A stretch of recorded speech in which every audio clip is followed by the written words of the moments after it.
السلام علیکم ورحمۃ اللہ وبرکاتہ۔ بسم اللہ والحمد للہ والصلاة والسلام علی رسول اللہ، اما بعد۔ سنن ابی داود حدیث نمبر 24۔ امام ابو داود رحمہ اللہ نے اس حدیث پر باب قائم کیا ہے، باب فی الرجل یبول فی اللیل فی الاناء ثم یضعہ عندہ۔ اس شخص کے بارے میں باب جو رات کو برتن میں پیشاب کرتا ہے پھر اس کو اپنے پاس رکھ لیتا ہے چارپائی کے نیچے۔ حدیث لائے ہیں، حدیث نمبر 24۔ قال حدثنا محمد بن عیسیٰ قال حدثنا حجاج عن ابن جریج عن حکیمہ بنت امیمہ بنت رقیقہ، ماشاء اللہ، حکیمہ بنت امیمہ بنت رقیقہ عن امیہا انہا قالت کان للنبی صلی اللہ علیہ وسلم، حکیمہ بنت امیمہ بنت رقیقہ اپنی والدہ محترمہ ماں جی سے امیمہ بنت رقیقہ سے بیان کرتی ہیں، نبی پاک علیہ الصلوۃ والسلام کا ایک پیالہ تھا، قادح من عیدان، لکڑی سے بنا ہوا، تحت سریری ہی، آپ کی چارپائی کے نیچے وہ پڑا رہتا تھا، یبول فیہ باللیل، رات کو اس میں آپ پیشاب کرتے تھے۔ یہ حدیث ہے آج کی۔ امام نووی رحمہ اللہ نے خلاصۃ الاحکام میں اس حدیث کو حسن کہا ہے، حدیث نمبر 347 ہے۔ خلاصۃ الاحکام بھی ایک بڑی اہم کتاب ہے، مختصر کتابوں میں سے، جیسے بلوغ المرام ہے، اور بڑی مفید کتاب ہے۔ شیخ البانی رحمہ اللہ نے اس حدیث کو حسن صحیح کہا ہے،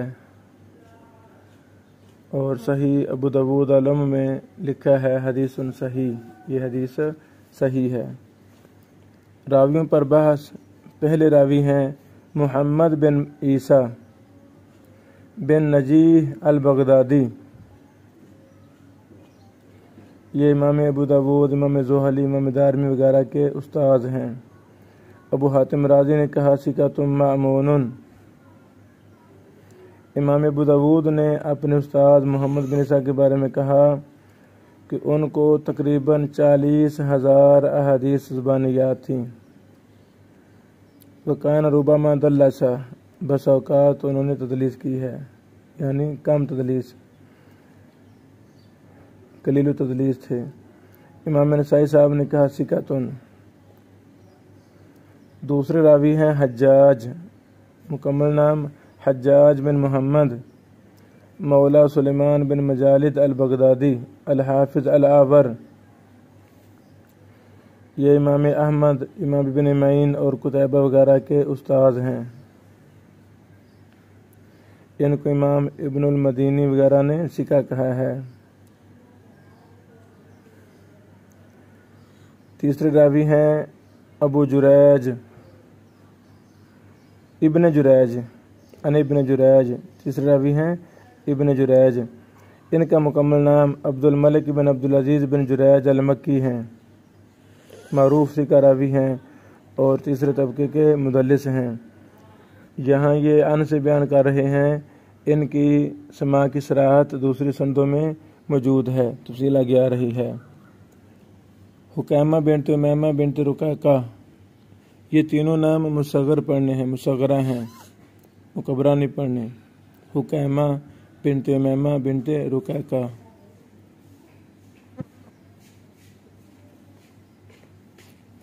اللہ اکبر۔ اور حکیمہ یہ مجہول راویہ ہیں، حکیمہ مجہول راویہ ہیں۔ حافظ ابن حجر اسقلانی رحمہ اللہ نے علی صحابہ میں ان کو مجہول کہا ہے۔ الاصابہ جلد نمبر 4 صفحہ نمبر 240 ہے۔ وہ اپنے ماں جی امیمہ بنت رقیقہ سے بیان کرتی ہیں، یہ صحابیہ ہیں رضی اللہ تعالی عنہا۔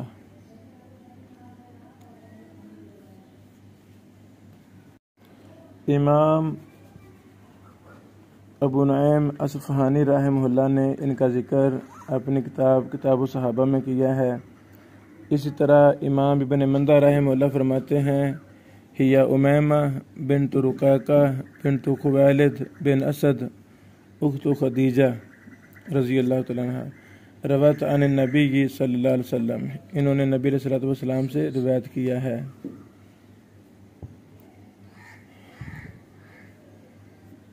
اللہ اکبر۔ یہ مختصر حالات تھے اس حدیث کے سند کے راویوں کے۔ شیخ البانی رحمہ اللہ نے صحیح ابو داؤد علم میں اس پر تفصیل لکھی ہے، فرماتے ہیں حدیث صحیح، یہ حدیث صحیح ہے۔ وقال الحاکم صحیح الاسناد ووافقہ الذہبی وصححہ ابن حبان، امام حاکم نے کہا صحیح الاسناد اور امام ذہبی نے ان کی موافقت کی ہے، اور ابن حبان نے اس حدیث کو صحیح کہا ہے۔ یہاں بطور فائدہ میں عرض کرتا ہوں کہ امام ذہبی رحمہ اللہ نے مستدرک حاکم کی تلخیص کی تھی، اسی طرح امام ذہبی رحمہ اللہ نے سنن کبری بہقی کی بھی تلخیص کی تھی، مختصر کیا تھا ان بڑی دو کتابوں کو۔ تو امام ذہبی مستدرک حاکم کے اختصار میں کبھی حکم لگاتے ہیں، کبھی حکم نہیں لگاتے ہیں، خاموشی اختیار کرتے ہیں۔ تو بعد نے امام ذہبی کی خاموشی کو موافقت سمجھ لیا کہ امام حاکم نے اگر حدیث کو صحیح کہا ہے اور امام ذہبی رحمہ اللہ نے خاموشی اختیار کی ہے، تو اس خاموشی کو موافقت سمجھ لیا کہ ان کے ہاں بھی یہ حدیث صحیح ہے، حالانکہ ایسی بات نہیں ہے، ایسی یہ بات درست نہیں ہے۔ ہمارے فاضل دوست فضیلت الشیخ خبیب احمد حافظ اللہ نے اپنی کتاب مقالات اثریہ میں اس پر مفصل بحث کی ہے۔ اسی طرح عرب شیوخ میں سے حاتم شریف علونی صاحب نے بھی اسی مسئلہ پر مستقل ایک رسالہ لکھا ہے، اور بھی عرب و عجم شیوخ نے اس پر بحث کی ہیں۔ خلاصہ یہی ہے کہ امام ذہبی کا خاموشی اختیار کرنا مختصر مستدرک حاکم میں یہ خاموشی نہیں ہے، یہ موافقت نہیں ہے۔ موافقت تب ہوگی جب امام ذہبی بھی کہیں گے صحیح، امام حاکم نے کہا صحیح تو امام ذہبی بھی کہیں صحیح، یہ ہے موافقت۔ اس کائنات کے اندر صرف ایک ہی ہستی ہیں جن کا خاموشی اختیار کرنا حجت ہے، دلیل ہے، وہ ہے محمد رسول اللہ صلی اللہ علیہ وسلم، کہ رسول اللہ صلی اللہ علیہ وسلم اگر کسی کام سے خاموشی اختیار کرتے ہیں تو وہ دین بن جاتا ہے، سنت بن جاتا ہے۔ آپ علیہ الصلوۃ والسلام کے علاوہ کوئی بھی شخص کسی بات سے، کسی کتاب سے، کسی حکم سے خاموشی اختیار کرتا ہے، اس کو موافقت قرار دینا یہ درست نہیں ہے۔ شیخ البانی رحمہ اللہ فرماتے ہیں آگے، وَهَذَا سَنَادٌ حَسَنٌ، کہ ابو داؤد کی حدیث نمبر 24 کی یہ سند حسن ہے انشاءاللہ۔ رجالہ کلہم ثقات، اس کے سارے راوی ثقہ ہیں، شیخین کے راوی ہیں حکیمہ کے علاوہ۔ حکیمہ کو ابن حبان نے ثقات میں ذکر کیا ہے، ثقات میں ذکر کیا ہے ابن حبان رحمہ اللہ نے، اور امام ذہبی رحمہ اللہ نے ان کو مجہول شمار کیا ہے۔ فصل ہے میزان میں، فصل النسوہ المجہولات، عورتوں کی فصل جو مجہول ہیں ان میں انہوں نے ان کو بھی شمار کیا ہے۔ اور دوسرے راوی ہیں محمد بن عیسیٰ۔ محمد بن عیسیٰ کی روایتیں صحیح بخاری مسلم میں نہیں ہیں، تو یہ ثقہ ہیں، فقیہ ہیں، اور اس کی مطابقت بھی کی گئی ہے، وقد توبیہ، محمد بن عیسیٰ کی مطابقت بھی کی گئی ہے، اس حدیث کو امام نسائی نے نکالا ہے، حاکم نے، بہقی نے کئی سندوں سے، حجاج سے، ان حجاج بھی ہی۔ کیا مطلب؟ پہلے بھی ہم نے کہا تخریج کرتے ہوئے محدث لکھے بھی راوی کی بات، تو اس کا مطلب ہوتا ہے کہ یہ راوی مرکزی راوی ہے، یہاں سند جمع ہو رہی ہے، یہاں سند جمع ہو رہی ہے۔ اللہ اکبر۔ اس کے آگے رسول اللہ صلی اللہ علیہ وسلم تک ایک ہی سند ہے، حجاج سے پیچھے کئی سندیں ہیں۔ وصرح ابن جریج بالتحدیث فی روایت نسائی، امام ابن جریج رحمہ اللہ نے سماع کی صراحت کر دی ہے سنن نسائی کی روایت میں، اور بھی کتابوں میں یہ سماع کی صراحت موجود ہے۔ اس کو ابن حبان نے اپنے صحیح میں روایت کیا ہے، حدیث نمبر 141 ہے۔ ابو ذر الحراوی نے اپنے مستدرک میں بھی اس کو روایت کیا ہے۔ ابو ذر الحراوی کی مستخرج کا نام ہے، جو انہوں نے الزامات دارقطنی للشیخین پر مستدرک لکھی تھی۔ دوبارہ پھر امام دارقطنی رحمہ اللہ کی کتاب ہے الزامات، مشہور کتاب ہے، چھوٹا سا رسالہ ہے۔ امام دارقطنی کی اس کتاب پر مستدرک لکھی تھی امام ابو ذر الحراوی نے۔ اس حدیث پر امام منذری نے خاموشی اختیار کی ہے۔ اس حدیث کا شاہد سیدہ امی عائشہ رضی اللہ عنہ کی حدیث ہے، صحیح سند کے ساتھ۔ اس کو امام نسائی نے نکالا ہے وغیرہ نے۔ یہاں تک یہ بحث تھی صحیح ابو داؤد عالم سے۔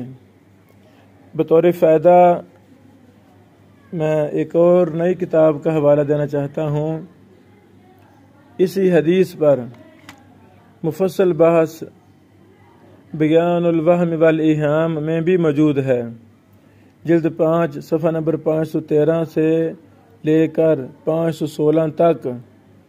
بیان الوہم والایہام، اس میں مفصل بحث ہے۔ یہ وہ کتاب ہے بیان الوہم والایہام کہ اللہ تعالیٰ نے مجھے توفیق دی، میں 3 سال مرکز تربیہ الاسلامیہ فیصل آباد میں ٹھہرا، 3 سال میں نے تخصص کیا علوم حدیث وغیرہ میں۔ تو گرمیوں کی چھٹیاں، رمضان کی چھٹیاں، جو بھی چھٹیاں آتی تھیں وہ میں استاد محترم سیاق ارشاد اللہ قصری صاحب حافظہ اللہ کے پاس ادارہ علوم شرعیہ میں جاتا تھا، رہتا تھا، مہینے وہاں ٹھہرتا تھا الحمدللہ۔ تو سب سے پہلی بار جب میں نے مہینہ ٹھہرنا تھا تو میں نے کہا استاد جی مجھے کوئی کتاب ارشاد فرمائے، میں کس کا مطالعہ کروں؟ تو مجھے اچھی طرح یاد ہے استاد جی نے مجھے کہا بیٹا آپ نا بیان الوہم والایہام کا مطالعہ کریں، یہ بہت اچھی کتاب ہے۔ اللہ اکبر۔ اس کتاب کے ایک ایک لفظ کا میں نے زمانہ طالب علمی مرکز تربیہ کے دوران طالب علمی میں نے اس کا مطالعہ کیا تھا، اور استاد جی نے مجھے کہا کہ کاپی بنا لیں، اس میں اس کتاب سے اہم فوائد کو لکھتے جائیں باحوالہ۔ پھر میں نے وہ کاپی بھی ساری لکھی، اس کے فوائد کو میں نے جمع کیا۔ یہ بہت اچھی کتاب ہے۔ علم حدیث جو طالب علم سیکھنا چاہتا ہے وہ بیان الوہم والایہام اس کتاب کو ضرور پڑھے، بڑی مفید کتاب ہے یہ۔ اللہ اکبر۔ اصل میں عام لفظوں میں کہہ دیں یہ علت کی کتاب ہے تو بعید نہیں ہے۔ اس کتاب کا تعارف مختصر، کتاب کا نام ہے بیان الوہم والایہام فی کتاب الاحکام۔ اس کتاب کے مصنف ہیں امام علی بن محمد بن عبد الملک القطامی الحمیری الفاسی ابو الحسن ابن القطان، 628 ہجری میں فوت ہوئے۔ ابن القطان الفاسی کی نسبت سے معروف ہیں۔ ابن القطان الفاسی کی یہ کتاب ہے بیان الوہم والایہام۔ دار طیبہ سے دکتور حسین الحسین آیت سعید کی تحقیق سے 6 جلدوں میں چھپی ہوئی ہے، 5 جلدوں میں کتاب ہے، 1 جلد فہرست ہے۔ امام ابن القطان الفاسی کی یہ کتاب اصل میں یہ تعاقب ہے ایک دوسرے امام ابو محمد عبدالحق بن عبد الرحمن الازدی ثم الشبیلی، یہ مشہور امام ہے، امام عبدالحق الشبیلی کی کتاب تھی الاحکام۔ اس کتاب میں کچھ جزوی علمی منہجی علوم حدیث پر، جرح و تعدیل پر، دیگر بحوث میں کچھ اخطاء تھیں، غلطیاں تھیں، تسامح تھے۔ الاحکام کتاب تھی عبدالحق اشبیلی رحمہ اللہ کی۔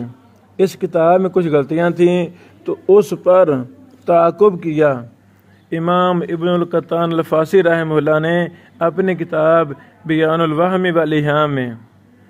اس کی وضاحت بیان الوہم والایہام کے پہلے صفحہ جو مقدمہ ہے اشبیلی امام ابن القطان فاسی رحمہ اللہ کا، اس کے مقدمہ میں انہوں نے لکھا ہے وبعد،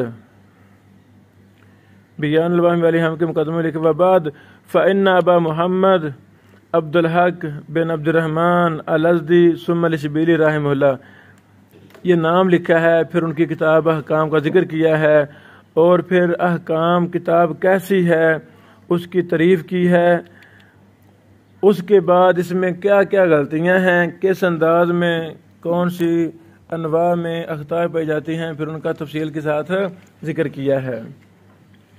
بہرحال ہمیں اہم ساری کتابوں کا تعارف ہونا چاہیے، کتاب کا تعارف، کتاب کے منہج کا تعارف، کتاب کے مؤلف کا مختصر تعارف یہ آدھا علم ہے۔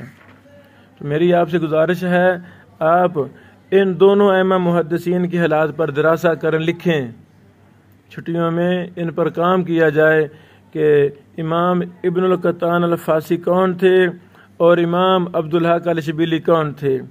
اگر اللہ تعالیٰ مزید توفیق دے تو آپ سارے میرے بہن بھائی بیان الوہم والایہام کے ایک ایک لفظ کا مطالعہ کریں۔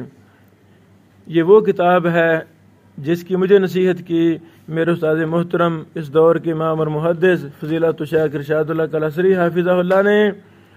اس کو پڑھیں، میں نے پڑھا، پھر اس کے فوائد کو میں نے اعلیٰ کیا، اللہ زندگی دے میں وہ فوائد بھی کتابی شکل میں شائع کروں گا انشاءاللہ العزیز۔ تو میں آپ سے نصیحت کرتا ہوں کہ آپ بیان الوہم والایہام کو ضرور پڑھیں، انشاءاللہ آپ کا دل باغ باغ ہو جائے گا۔ یہ بیان الوہم والایہام میں حدیث نمبر 2756 ہے۔ 2756 وہی حدیث ہے جو ابھی ہم ابو داؤد سے حدیث نمبر 24 پڑھ رہے ہیں۔ امام عبدالحق الشبیلی رحمہ اللہ نے اس حدیث کو صحیح کہا ہے، اس حدیث کو صحیح کہا ہے اور لکھا ہے قضا قال دارقطنی ان ھذا الحدیث یلحق بصحیح یا یلحق بصحیح، یہ حدیث صحیح کے ساتھ ملائی جائے گی۔ او کلام من ھذا معناہ، یہ ایسی بات کی ہے جس کا یہی مطلب ہے، انتہا کلامہ، یعنی عبدالحق شبیلی رحمہ اللہ نے اس حدیث کو صحیح کی کہا ہے امام دارقطنی کی طرف نسبت کرتے ہوئے کہ امام دارقطنی نے اس کو صحیح کہا ہے۔ اللہ اکبر، اللہ اکبر۔ یہ بات ایک سطر نقل کرنے کے بعد امام ابن القطان الفاسی رحمہ اللہ نے اس پر بڑی تفصیل کے ساتھ تبصرہ کیا ہے۔ یہ تبصرہ پڑھنے والا ہے، لمبا تبصرہ ہے، 3 صفحوں پر مشتمل ہے، وہ سارا میں نے PDF فائل میں نقل کر دیا ہے۔ خلاصہ کلام یہی ہے کہ امام دارقطنی رحمہ اللہ نے اس روایت کو کہیں صحیح نہیں کہا، اس حدیث کو کہیں بھی صحیح نہیں کہا۔ عبدالحق الشبیلی رحمہ اللہ کو سمجھنے میں غلطی لگی ہے، سمجھنے میں غلطی لگی ہے۔ ساری عبارت کا خلاصہ یہی ہے، میں وہ ساری بحث چھوڑ رہا ہوں۔ یہ بیان الوہم والیہام جلد نمبر 5 صفحہ نمبر 513 تا 516 میں یہ بحث آپ دیکھ سکتے ہیں۔ PDF فائل میں نے ساری بحث نقل کر دی ہے۔ یہاں بطور فائدہ ایک اور بات بھی عرض کرنا چاہتا ہوں کہ یہی حدیث ابو داود کی جب ہم دیگر کتابوں میں مطالعہ کرتے ہیں تو اس میں ایک اضافہ ہے، اسی حدیث کے آخر میں اضافہ ہے۔ وہ اضافہ کہ ایک صحابیہ نے وہ پیشاب پی لیا تھا۔ یہ جو پیشاب پینے والی روایت ہے یہ ضعیف ہے، صحیح نہیں ہے، یہ اضافہ صحیح نہیں ہے۔ یہ شیخ البانی رحمہ اللہ نے اس پر بھی مفصل بحث کی ہے۔ سلسلۃ الاحادیث ضعیفہ والموضوعہ حدیث نمبر 1182 ہے، اس میں تفصیل لکھی ہے کہ یہ روایت ضعیف ہے، ثابت نہیں ہے۔ اللہ اکبر۔ المواہب لدنیا جلد نمبر 4 صفحہ نمبر 231 شرح زرقانی کے ساتھ اس حوالہ سے شیخ البانی رحمہ اللہ نے وہ ساری زیادت ذکر کی ہے پیشاب پینے والی، تو اس کے بعد اس پر تبصرہ کیا ہے کہ اصل یہ حدیث ابو داود میں ہے اور وہ صحیح ہے، اس حدیث کو میں نے صحیح سنن ابو داود میں ذکر کیا ہے، لیکن یہ جو اضافہ ہے زیادتی ہے، یہ زیادتی ثابت نہیں ہے۔ اس پر شیخ البانی رحمہ اللہ نے سلسلہ حدیث ضعیفہ میں بحث کی ہے۔ تو خلاصہ کلام کیا نکلا؟ استنباطی حدیث پر جب ہم بحث کرتے ہیں تو یہی ثابت ہوتا ہے کہ بامر مجبوری یا کسی وجہ سے بیماری وغیرہ کی حالت میں یا ویسے ہی بعض وجوہات کی بنا پر انسان کسی برتن وغیرہ میں پیشاب کر سکتا ہے، اور وہ برتن پیشاب کے لیے خاص ہو، کھانے وانے کے برتنوں کے سے علاوہ وہ برتن ہو، جیسے آج کل بیماروں کے لیے الگ ہی عارضی برتن بنے ہوتے ہیں، تو کوئی حرج نہیں ہے، جائز ہے بامر مجبوری۔ بارک اللہ فیکم۔ اور یہ اصل حدیث صحیح ہے الحمدللہ، لیکن یہ جو اضافہ ہے وہ ثابت